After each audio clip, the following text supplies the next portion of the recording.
November 12, 1943, 3:47 a.m., North Atlantic, 400 miles southeast of Iceland. Captain Lieutenant Werner Henke stood in the conning tower of U-515, watching through his Zeiss binoculars as another American cargo ship, the 43rd he'd seen this month, steamed past in convoy. His executive officer, Oberleutnant Hans Schmidt, handed him the latest intelligence report from BDU headquarters. Henke read it twice, then crumpled the paper in his fist. "Sir?" Schmidt asked. "They're saying the Americans built 17 cargo ships last week. 17 in 7 days." Henke's voice was flat, emotionless. "We sank 11 ships in the entire North Atlantic last month. 11. Before we continue with Captain Lieutenant Henke's incredible realization, we need your help to keep these forgotten stories alive. If you're already hooked by what you're hearing, hit that like button right now. It tells YouTube to share this with more people who care about real history. Subscribe to this channel so you never miss another story of courage and innovation from World War II. And here's something we love. Drop a comment below and tell us where you're watching from. Your country, your city. We have viewers from Buenos Aires to Berlin, from Manila to Montreal. Are you a veteran? Did your grandfather serve? Do you have a connection to this war? We want to hear from you. Now back to the North Atlantic, November 1943, where Henke was about to witness something that would make him question everything the Kriegsmarine had told him about winning the Battle of the Atlantic. The water was 41 degrees Fahrenheit. Men lasted 8 minutes before hypothermia took them. Henke knew this because he'd watched it happen 47 times, 47 merchant sailors he'd put in the water, 47 men whose ships now rested on the ocean floor, 12,000 feet down in the darkness. The problem was simple. Germany was losing the war of mathematics. Joseph Patrick O'Reilly was 19 years old when he walked into the Kaiser Shipyard Employment Office in Richmond, California on February 3, 1942. He was 5'7", 140 pounds, and had been turned down by the Army, Navy, and Marines for a heart murmur that 3 different doctors said would probably kill him by age 30. The shipyard didn't care about heart murmurs. They cared about 2 things. Could you show up, and could you learn to weld? O'Reilly was from Butte, Montana, copper mining country. His father had worked underground for 23 years before silicosis made him cough blood every morning. Joe had promised his mother he'd never go into the mines. He'd worked as an apprentice electrician instead, which meant he understood how electricity flowed, how circuits closed, how metal conducted current. Skills that seemed useless for building ships. He was wrong about that. The Kaiser shipyard stretched for 3 miles along the Richmond waterfront, 30,000 workers. 7 building ways. The smell of hot metal and ozone filled the air constantly, a sharp, bitter smell that got into your clothes, your hair, your lungs. O'Reilly reported for his first day on February 9, 1942, and was assigned to Welding Team 7 Bay 3 under a foreman named Robert Big Bobby Hutchinson, who'd built bridges in Pittsburgh before the war. "You ever weld before, kid?" Hutchinson asked. "No, sir." "Good. Means I don't have to break any bad habits. We're going to teach you electric arc welding. Not the old way, riveting and hammering like your granddaddy did. The new way. Fast, strong, permanent. You're going to learn in 3 weeks what took craftsmen 3 years before the war." O'Reilly learned. The traditional way to build a ship took 355 days from keel laying to launch. Skilled riveters worked in teams of 4, 1 heater, 1 catcher, 1 bucker-up, 1 riveter, driving thousands of hot metal rivets through overlapping steel plates. It was an art form. It was also impossibly slow. Henry Kaiser had a different idea. Kaiser was 59 years old, a road-building contractor who'd never built a ship in his life before 1941. He'd constructed the Hoover Dam, the Grand Coulee Dam, the Oakland Bay Bridge. He understood mass production. He understood prefabrication. He understood that war wasn't won by craftsmen, it was won by systems. His insight was radical. Build the ship in pieces on land, then assemble the pieces in the water.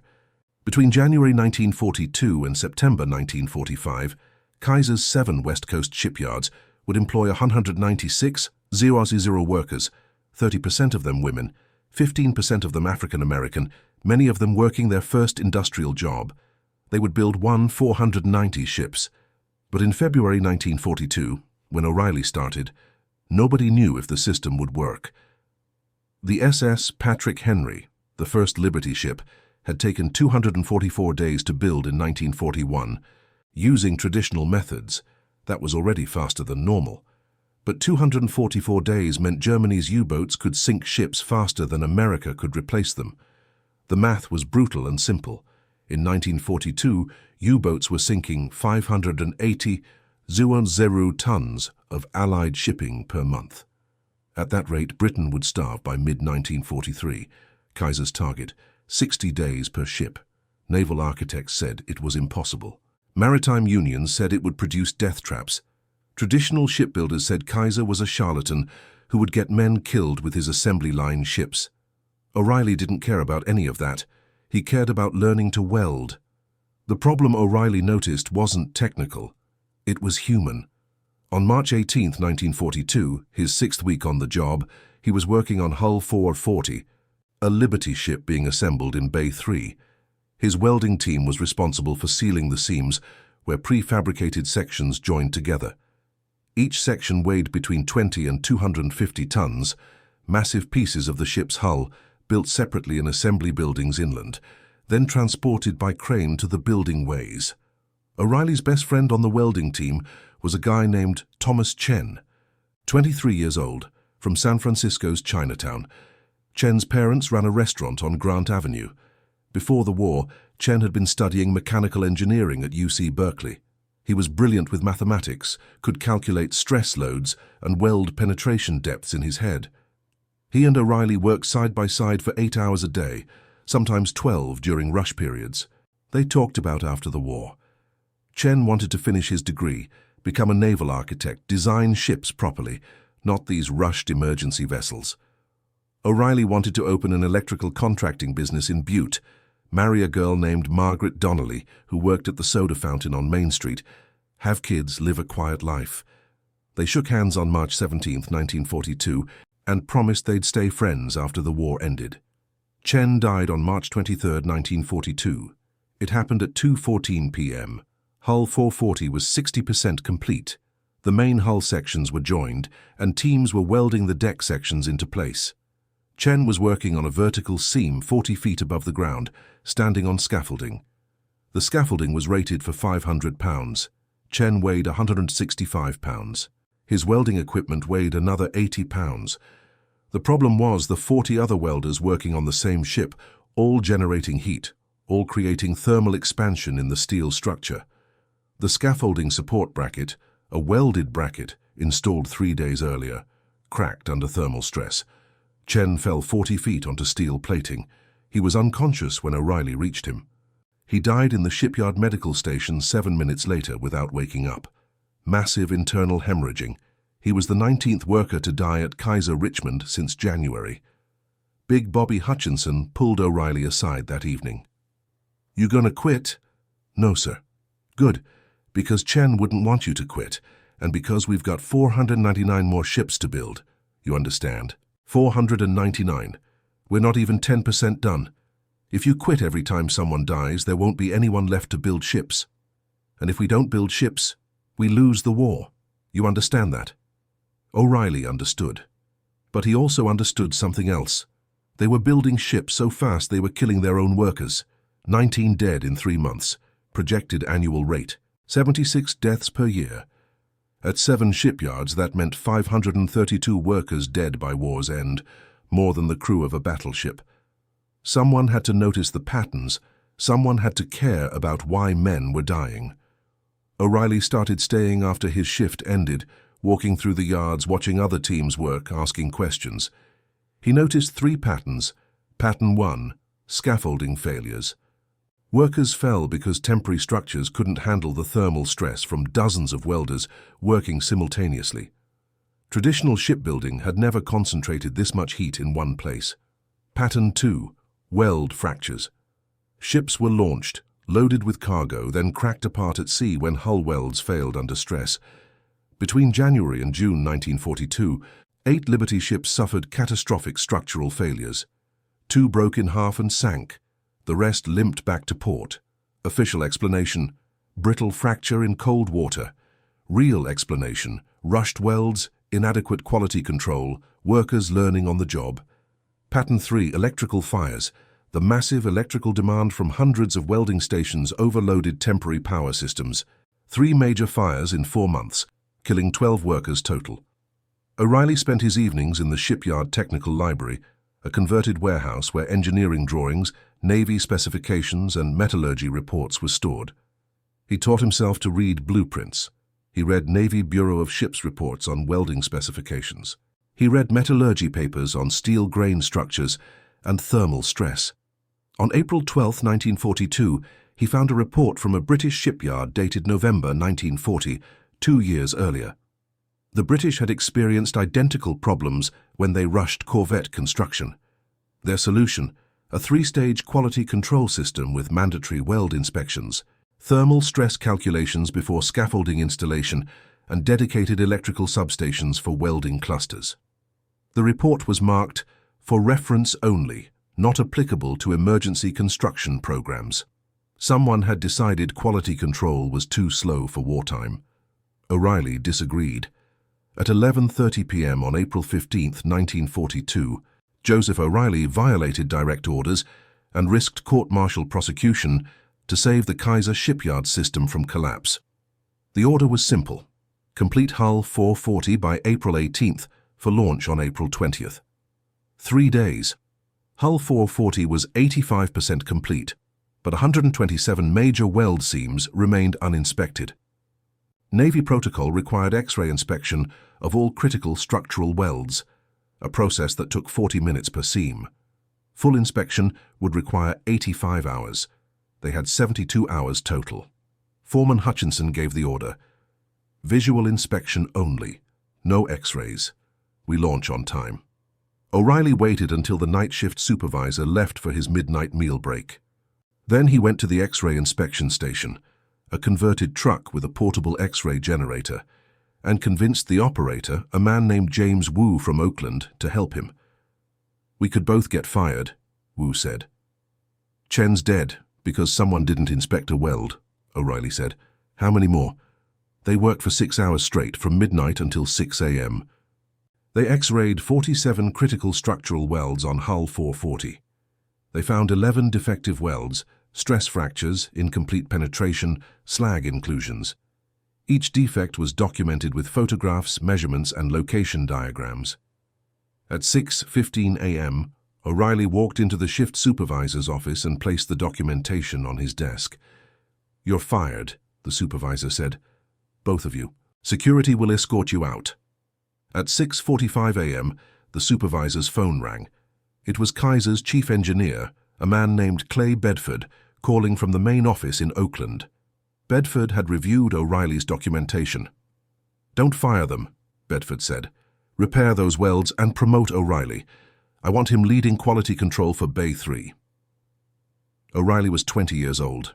He'd been working at the shipyard for 71 days. He was now responsible for ensuring every weld on every ship met Navy specifications, even if it meant missing deadlines. The system he implemented was simple. Step 1. Calculate thermal stress on all scaffolding before installation. If stress exceeded safe limits, add temporary cooling or reinforce supports. Time cost: 4 hours per ship. Step 2. X-ray 100% of critical structural welds, defined as any weld that could cause catastrophic failure if defective. Time cost: 90 hours per ship. Step 3. Independent electrical substations for welding clusters. No more overloaded circuits. Cost: $12 per ship. Total time added to construction: 94 hours per ship, roughly 4 days. Hutchinson opposed it. "We'll never meet our 60-day target. You're sabotaging the war effort." O'Reilly pulled out a file folder. Inside was documentation on every structural failure, every worker death, every ship that had cracked or burned. The numbers were devastating. 19 worker deaths in 3 months. Projected. 76 year. 8 Liberty ships with structural failures, 10% failure rate. 3 major electrical fires. Average repair cost for failed ship, $180 $1,000 and 45 days in dry dock. "If we keep building ships that break," O'Reilly said, "we're not helping the war effort. We're wasting steel, wasting time and killing our own workers. 4 extra days per ship saves lives and prevents failures. We come out ahead." Bedford approved the system on April 30, 1942. The results were immediate and dramatic. Hull 440, the ship O'Reilly had inspected, was launched on April 25, 1942, 5 days late. She was christened SS William Clark after the explorer. She sailed from Richmond on May 2nd, loaded with 9,000 tons of army trucks, jeeps and ammunition, bound for Murmansk in the Soviet Arctic. Traditional Liberty ships carried 10,500 tons maximum, but O'Reilly's inspection had revealed structural weaknesses that required reinforcement, reducing cargo capacity. The Army logistics officer complained. The ship's captain, a merchant marine veteran named Harold Svensson, said nothing. He'd sailed on 2 previous Liberty ships. Both had developed stress cracks. He trusted O'Reilly's welds.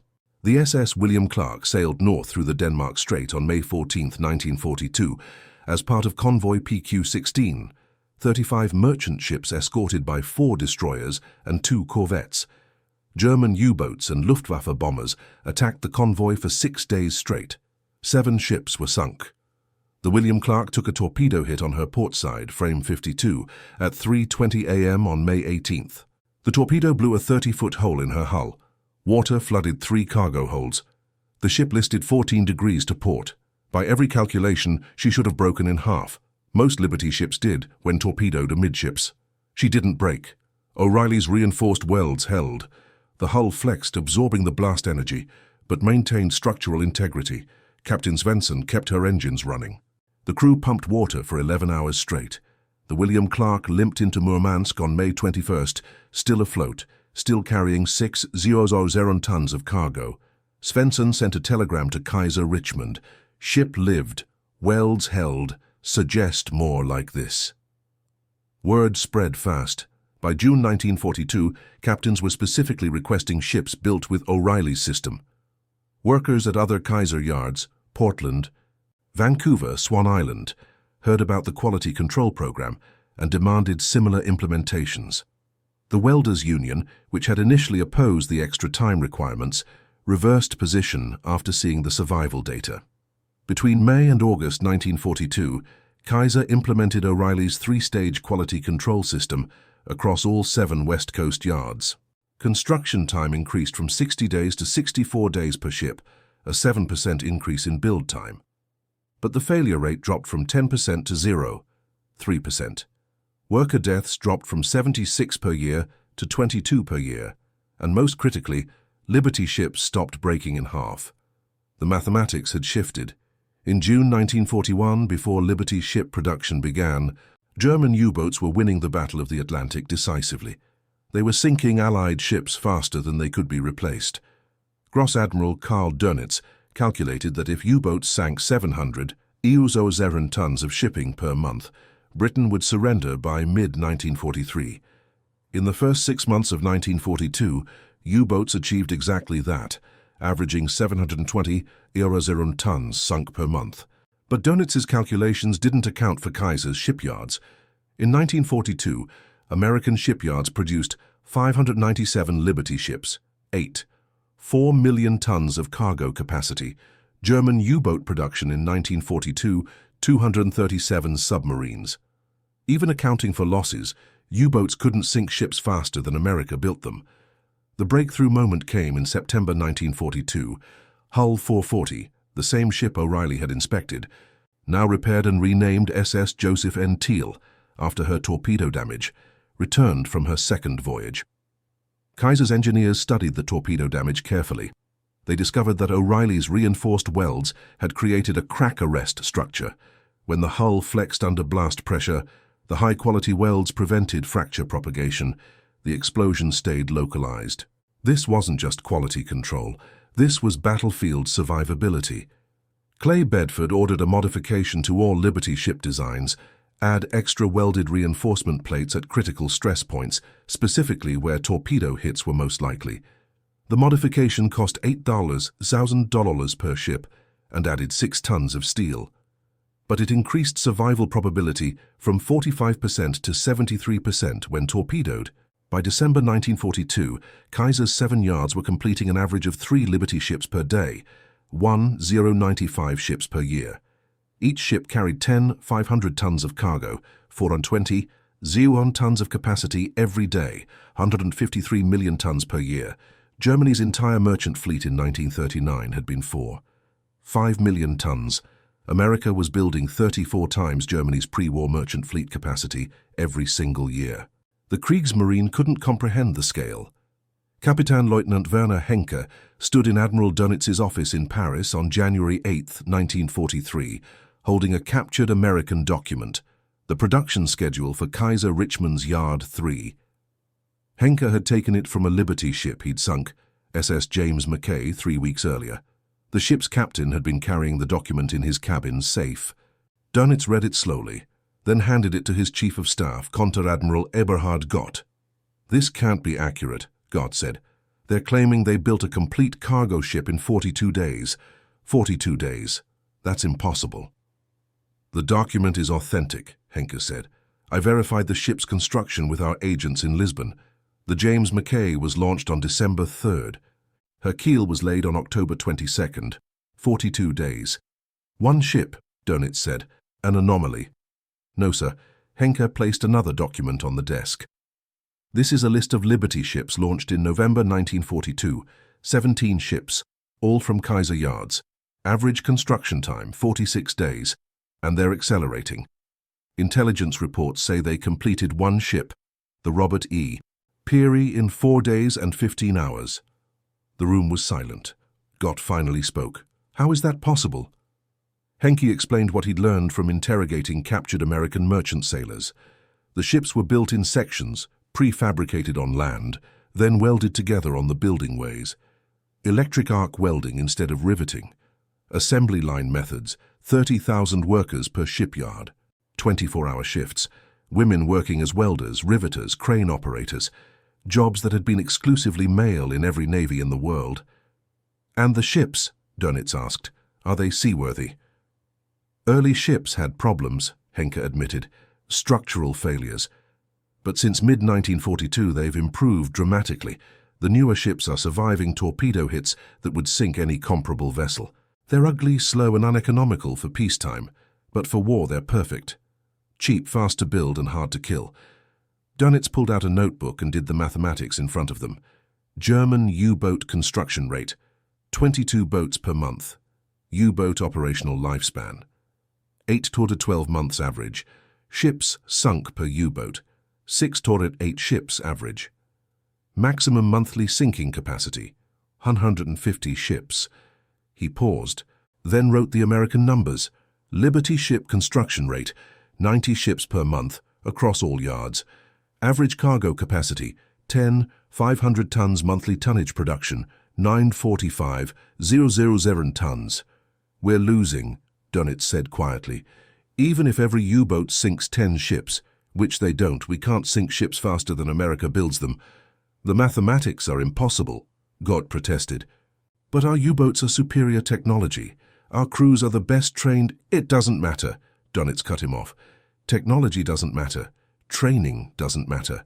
America has turned ship construction into mass production. They're building cargo ships the way they build automobiles. We're artisans fighting an assembly line. We've already lost." Henke knew Dönitz was right. He'd seen it himself.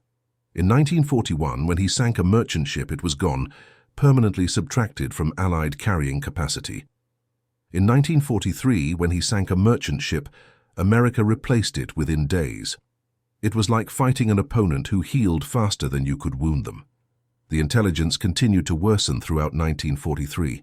By June, German agents reported that Kaiser's Richmond Yard 2 had completed a Liberty ship, SS Robert E. Peary, in 4 days, 15 hours and 29 minutes from keel laying to launch. It wasn't a combat-ready ship. The fitting out required another 3 weeks, but it proved the assembly system worked perfectly. And the Americans were training other countries to use the same methods. British yards adopted the techniques in 1943 and began producing Empire ships using prefabrication. Canadian yards built 10 000-ton Park ships with Liberty ship methods. By the end of 1943, Allied shipyards were completing 140 cargo ships per month, 680 ships per year. German U-boat construction peaked at 30 boats per month. The mathematics were devastating. Even if Germany tripled U-boat production and doubled their effectiveness, they still couldn't sink ships faster than the Allies built them. Dönitz knew the Battle of the Atlantic was over, not because U-boats weren't effective, they were still lethal weapons, but because America had turned industrial capacity into an unstoppable force. On May 24, 1943, Dönitz ordered U-boats to withdraw from the North Atlantic convoy routes. Officially, it was temporary, a pause to develop new tactics. In reality, it was surrender. The U-boats had lost not through combat defeat, but through industrial impossibility. Between 1942 and 1945, German U-boats sank 2 to 828 Allied merchant ships, 5 million tons of shipping. It was the most successful submarine campaign in naval history. But in the same period, American shipyards alone produced 2 of the 710 Liberty ships, 27 million tons of capacity, plus 414 Victory ships, 651 T2 tankers, and hundreds of other cargo vessels. The U-boats sank 5 million tons. America built 38 million tons. The math was simple. America won by building faster than Germany could sink. Joseph Patrick O'Reilly never received official recognition for his quality control system. The Navy Bureau of Ships credited the improved Liberty ship survival rates to enhanced metallurgical specifications and improved design standards. Clay Bedford, Kaiser's chief engineer, submitted a report in July 1943 recommending O'Reilly for the Navy Distinguished Public Service Award. The recommendation was filed and forgotten. In September 1944, O'Reilly received a promotion to Assistant Superintendent of Quality Assurance for all Kaiser West Coast operations, a $200 annual salary, good money for a 22-year-old. He worked 70-hour weeks, inspecting welds, training inspectors, and reviewing structural calculations until VJ Day on August 15, 1945. Kaiser's 7 West Coast shipyards closed between September and December 1945. 30,000 workers were laid off. The Richmond yards, which had employed 90 Auseren workers at peak production, shut down permanently on September 29, 1945. O'Reilly's final day was September 22, 1945. He received a certificate of appreciation, a handshake from Clay Bedford, and 2 weeks' severance pay. No pension, no continued employment, no mention of the quality control system that had saved hundreds of ships and thousands of lives. He took the train back to Butte, Montana on September 24, 1945. He married Margaret Donnelly on October 6, 1945. He opened O'Reilly Electrical Contracting on November 1, 1945, operating out of a garage behind his father-in-law's hardware store. He never talked about the shipyards. When people asked what he did during the war, he said, "Factory work in California, nothing special." He and Margaret had 4 children: Thomas, named after Chen, Elizabeth, Robert, and Catherine.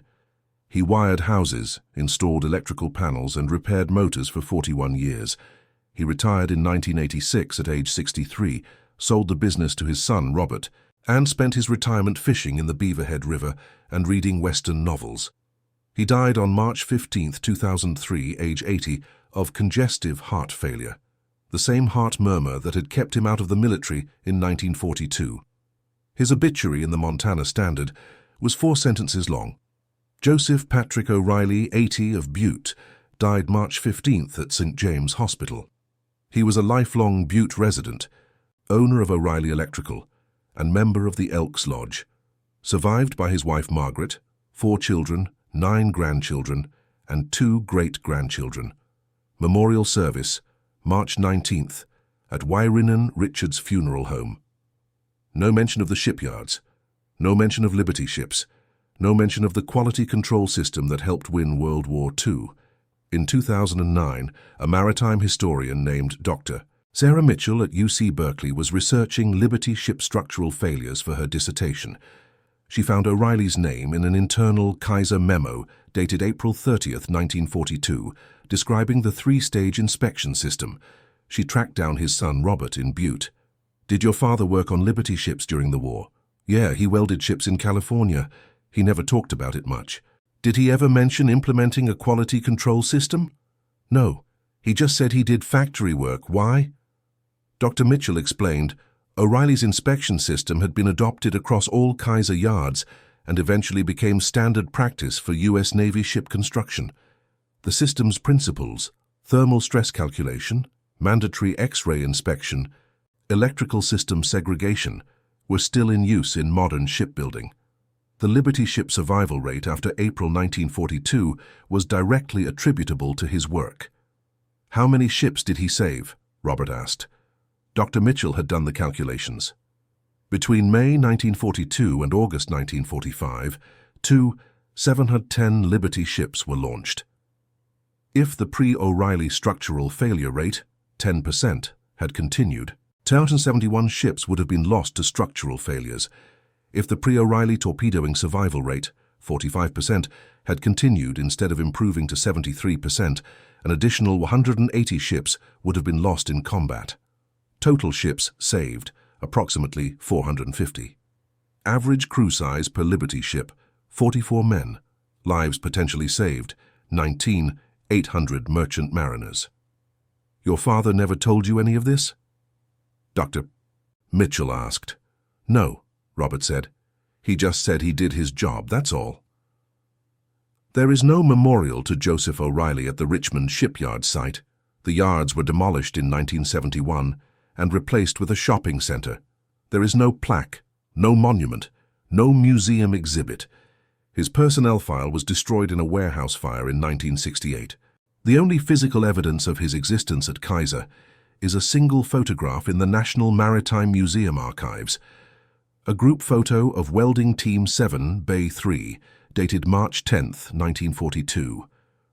O'Reilly is in the back row, third from left.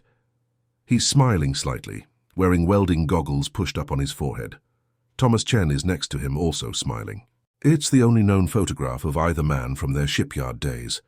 In 2019, Dr. Mitchell published her dissertation, Quality Control and Survival, The Evolution of Liberty Ship Construction Methods, 1941-1945. O'Reilly's system is described in detail across 47 pages. The dissertation won the North American Society for Oceanic History's annual book prize. Almost nobody read it. Today, 3 Liberty ships remain operational as museum ships: SS Jeremiah O'Brien in San Francisco, SS John W. Brown in Baltimore, and SS Arthur M. Huddle in Greece. Thousands of veterans and visitors tour these ships annually. None of them know about the 20-year-old electrician from Montana who figured out how to make these ships survive. The German naval archives in Freiburg contain Dönitz's papers from 1943, including his calculations proving the Battle of the Atlantic was mathematically unwinnable. On page 47 of his January 1943 strategic assessment, he wrote, "The enemy has achieved what we believed impossible, industrial production of sea-going vessels at automobile manufacturing speeds. This represents a form of warfare for which we have no counter-strategy." Dönitz was right. Germany had superior submarine technology, superior tactics, and superior crews, but they lost because America turned shipbuilding into mass production, and mass production won. At the Nuremberg trials in 1946, Admiral Erich Raeder, commander-in-chief of the Kriegsmarine until 1943, was asked why Germany lost the Battle of the Atlantic. His answer was simple: America defeated us through industrial capacity we did not comprehend existed. We sank ships by the hundreds, but they constructed fleets while we slept. We were artisans fighting a factory. There was no possible victory. The final statistics are stunning. German U-boat construction, 1939-1945. 1. 156 boats Liberty ships built, 1941-1945. 2. 710 ships average U-boat construction time, 6 to 8 months average Liberty ship construction time, 42 days record, U-boat construction, 3 months, Type 41 late war, record Liberty ship construction, 4 days, 15 hours, 29 minutes. SS Robert E. Peary. Germany built submarines 3 times faster than any navy in history. America built cargo ships 90 times faster than anyone thought possible. That's not a technological victory. That's an industrial revolution applied to warfare.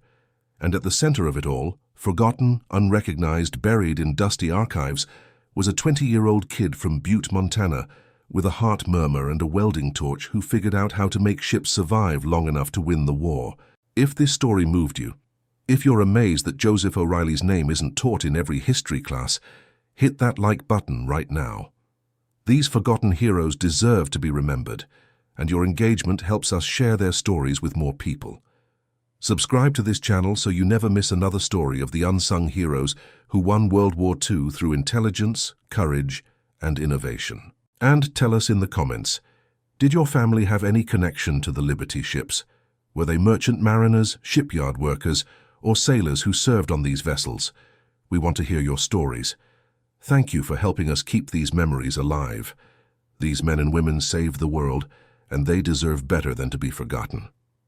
See you in the next story.